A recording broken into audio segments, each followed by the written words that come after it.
చైత్ర పూర్ణిమ. చైత్ర పూర్ణిమ యొక్క ప్రాముఖ్యత.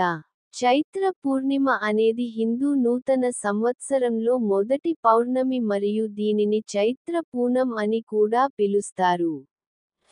పూజ మరియు ఉపవాసం. ఈ రోజున విష్ణువు, లక్ష్మీదేవి మరియు చంద్రుడిని పూజించే సంప్రదాయం ఉంది. ఈ రోజున చాలా మంది ఉపవాసం ఉంటారు. హనుమాన్ జయంతి. కొన్ని ప్రదేశాలలో చైత్ర పూర్ణిమ రోజున హనుమాన్ జయంతిని కూడా జరుపుకుంటారు. ఇతర పేర్లు. దీనిని చిత్ర పౌర్ణమి లేదా చిత్తిరై పూర్ణిమ అని కూడా అంటారు. పరిశుభ్రత. చైత్ర పూర్ణిమ రోజున ఇంటిని శుభ్రపరచడం మరియు సానుకూల శక్తిని ఆహ్వానించడం శుభప్రదంగా పరిగణించబడుతుంది. దాతృత్వం.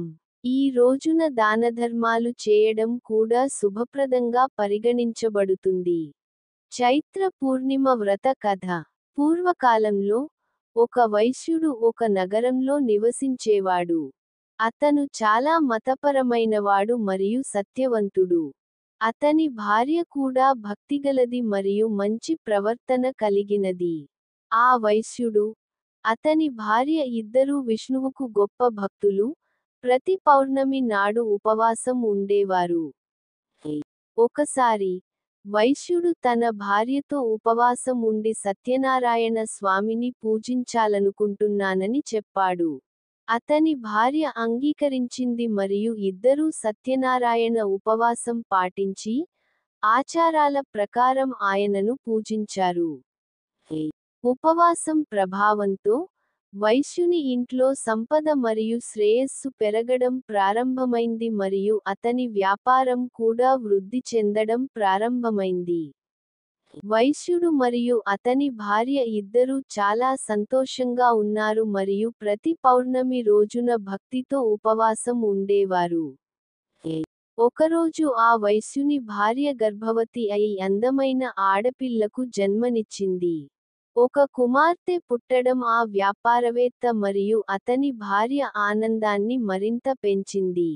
ఆ అమ్మాయికి కళావతి అని పేరు పెట్టారు.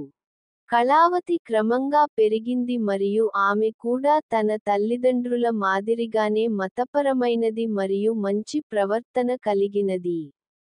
ఒకరోజు కళావతి తన తల్లిని ప్రతి పౌర్ణమి నాడు ఉపవాసం ఎందుకు ఉంటావని అడిగింది. అతని తల్లి అతనికి సత్యనారాయణ ఉపవాసం యొక్క మహిమను చెప్పింది. తన తల్లి మాట విన్న తర్వాత, కళావతి కూడా సత్యనారాయణ ఉపవాసం పాటించాలని నిశ్చయించుకుంది. కళావతి పెద్దయ్యాక, ఆమె ఒక ధనవంతుడు మరియు సంతోషంగా ఉండే యువకుడిని వివాహం చేసుకుంది. ఒకరోజు కళావతి తన భర్తతో కలిసి పడవలో ఎక్కడికో వెళుతోంది. మార్గమధ్యలో, వారి పడవ సముద్రంలో బోల్తా పడింది మరియు వారిద్దరూ మునిగిపోవడం ప్రారంభించారు. కళావతి సత్యనారాయణుడిని స్మరించి, తనను రక్షించమని ప్రార్థించింది. సత్యనారాయణుడు అతని ప్రార్థనలు విని అతని పడవను రక్షించాడు. కళావతి మరియు ఆమె భర్త సురక్షితంగా ఒడ్డుకు చేరుకున్నారు.